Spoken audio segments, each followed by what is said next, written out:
Hey everyone, let's jump right in, shall we? Today, we are taking a really close look at a fascinating and absolutely crucial topic, India's vocational training landscape.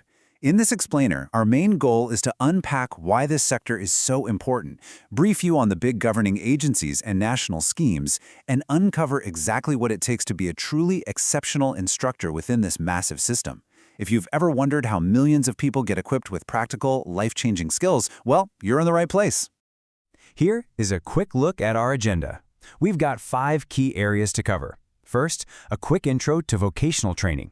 Then, we'll look at the governing agencies and schemes.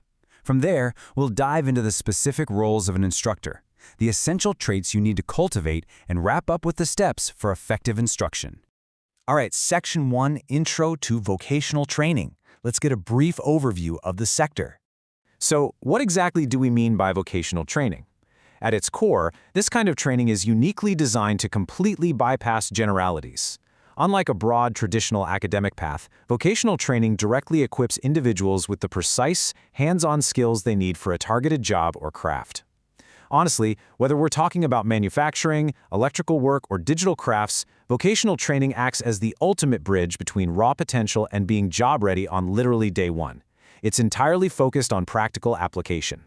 Moving on to Section 2, Key Governing Agencies and Schemes, we're looking at the regulatory framework here. Now, I know this might look like a total alphabet soup of government acronyms, but stick with me, because it's actually a highly coordinated machine. At the very top, you have the DGT, the Directorate General of Training. They are the apex body under the Ministry of Skill Development and Entrepreneurship, meaning they dictate the big national policies and handle trade testing. Below them, the NCVT acts as an advisory body. They're the ones setting the standards for your syllabi, your equipment, your training methods, and they actually award those vital national trade certificates. Then we have the NSDA, acting as your quality assurance watchdog. And finally, the NSQF. Think of the NSQF as the structural backbone. It organizes all of these qualifications into 10 distinct competency levels based on a person's knowledge, skills, and aptitude. And historically, this whole framework was rolled out in a really strategic way.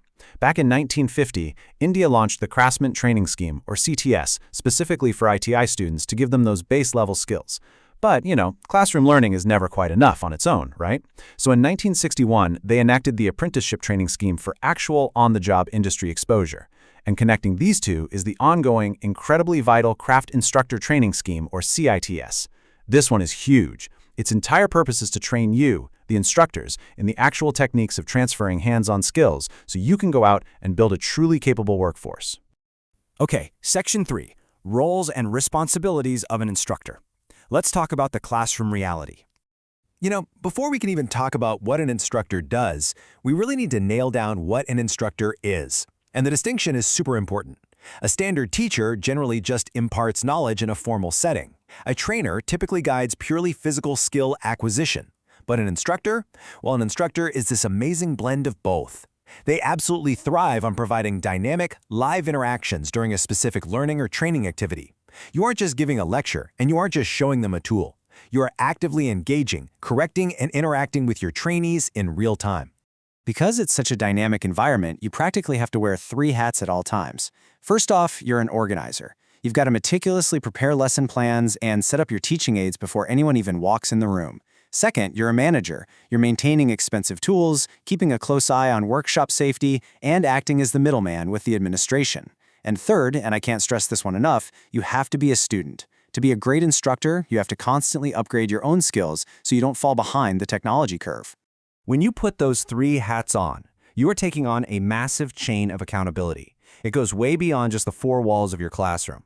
Yes, obviously you're accountable to your trainees for guidance and evaluation, and sure, you're accountable to your admin for keeping discipline and stopping material waste, but let's look at the bigger picture. You're accountable to the industry itself to make sure you're teaching up-to-date tech. And most importantly, you're accountable to society and the nation. By giving people skills and a good attitude, you are quite literally building responsible, productive citizens. That's huge. Let's look at Section 4, Essential Traits of a Good Instructor. Cultivating the right personality. To handle all that accountability, an ideal instructor needs to be a totally well-rounded professional. Think of a great instructor's personality as a perfectly balanced 4-piece puzzle. You need physical presence, mental sharpness, moral integrity, and solid personal habits. If even one of these pieces is missing, the whole training experience can kind of fall apart. Let's break down exactly what these 4 pieces look like in the real world. In practice, these translate to very specific daily habits. Physically, we're talking about dressing neatly to command respect and speaking with a clear, audible voice. Mentally, it means having deep subject knowledge, but also understanding educational psychology, like knowing how people actually absorb information. Morally, you've got to be totally impartial and have immense, and I mean immense, patience when a trainee is struggling. And personally, it demands you be relentlessly punctual, always polite, and exhibit the kind of strong leadership that effortlessly controls a busy workshop. And finally, Section 5. Characteristics of good instruction. Putting it all into practice. Listen, good instruction doesn't just magically happen. It follows a really specific 5-step path. Step 1, systematic planning and preparation behind the scenes. Step 2, choosing the absolute best media and teaching method for whatever topic you're tackling that day. Step 3 is where the magic happens. You have to actually motivate the trainees to want to learn. Step 4 is keeping your presentation logical. Always move from simple concepts up to complex ones. And Step 5, you close the loop by constantly asking questions to check their understanding and give them real-time feedback. When you hit all those steps, true vocational training comes down to a really beautiful, simple equation. You take theoretical knowledge, you add practical skill, which means accuracy, speed, and great workmanship, and you mix in a positive attitude. The result? Industrial productivity. That right there is the formula for transforming a complete beginner into a highly valuable, job-ready professional. But let's be real. It's not always smooth sailing. We have to actively watch out for some major pitfalls. Even veteran instructors can slip up with personality defects like overconfidence or super distracting bad mannerisms. Walking into a classroom with inadequate preparation, that is a guaranteed way to lose your trainees' respect on the spot. Same goes for poor presentation methods or just failing to build genuine human relationships with your class.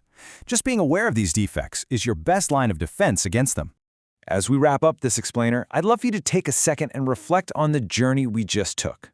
We zoomed out to look at massive national agencies like the DGT and NCVT, and we zoomed all the way into your daily, on-the-ground responsibilities.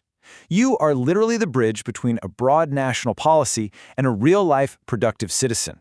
So, knowing how much your role matters, the skills it demands, and the pitfalls to avoid, what kind of instructor will you choose to be?